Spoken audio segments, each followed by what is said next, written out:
धीमहि धियो यो नः प्रचोदयात् स्वाहा। स्वाहा। प्रथम नाट्य विद्या, द्वितीय नाट्यम धन्यम, तृतीय नाट्य पुण्यम, चतुर्थम सरस्वती स्वाहा। ओम यज्ञ नमः स्वाहा। स्वाहा। राजन अग्नि तो महाराज प्रकट नहीं हो रहे, इसका कारण है आपके कुल देवता श्री रघुनाथ जी की आहुति दी। हमारे रघुनाथ जी की आहुति दे। ओम रंगनाथाय स्वाहा। स्वाहा। एक मन आहुति दीने स्वाहा। ओम रंगनाथाय स्वाहा। बोलिए अग्नि तो भगवान की जय हो।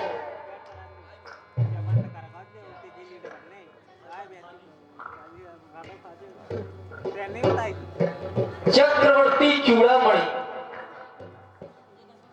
अवध नरेश महाराज श्री दशरथ जी, बड़ी ही उत्तम व्यवस्था आपके द्वारा की गई है। बड़े ही श्रेष्ठ एवं ज्येष्ठ महानुभाव के द्वारा आपके माध्यम से जो कार्य करवाया गया वह अब संपन्न हो गया है।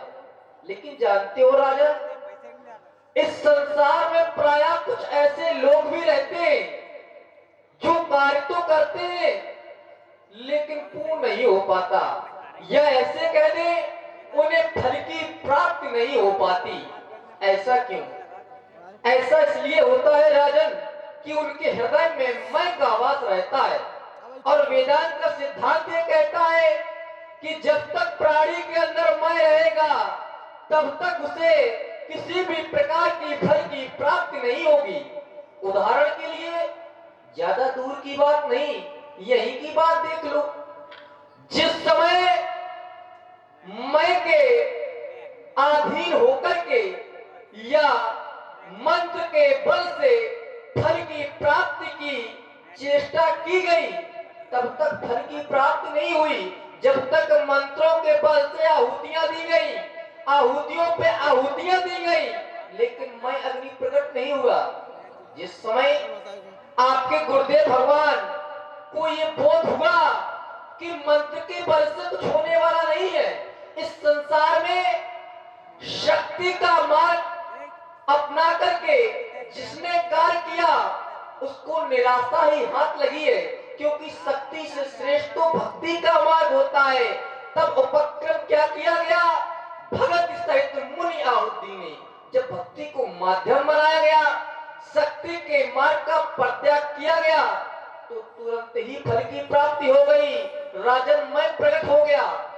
यहाँ तक का मेरा कार्य था जो मुझे देवताओं की ओर से सौंपा गया था, जिसे मैं पूर्ण करने आया हूँ। और वैसे आपके गुरुदेव भगवान के हृदय में आज जो भी विचार करके ये कार्य करवाया गया वह कार्य अब संपन्न हो गया। जो वशिष्ठ कछु हृदय विचारा सकल काज हुआ सिद्ध तुम्हारा। और यहाँ आकर के अब मेरा कार्य भी संपन्न होता है, लेकिन आगे का कार्य मैं आपके इन शक्तिशाली कंधों पर सौंप करके जाना चाहता हूँ। आपको अब आगे करना क्या है?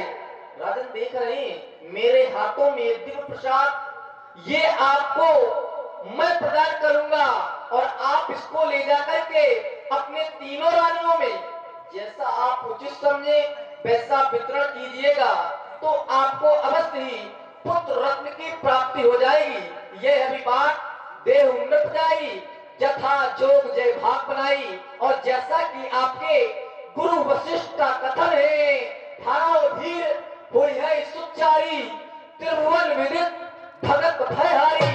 आप मात्र अपने हृदय में धैर्य को धर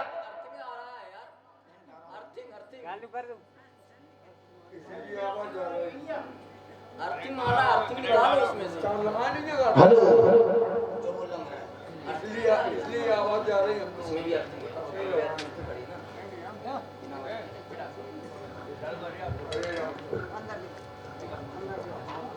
हे राजन, यहाँ तक का मेरा कार्य था जो मैंने पूर्ण किया। आपको अपने आगे का कार्य करना है और आपको भी अपने आगे का कार्य करना है। इसलिए संपूर्ण संसार में संपूर्ण संसार वासियों को अपने अपने पुण्य कार्य करते रहना है, क्योंकि संसार में कर्म की प्रधानता है। जय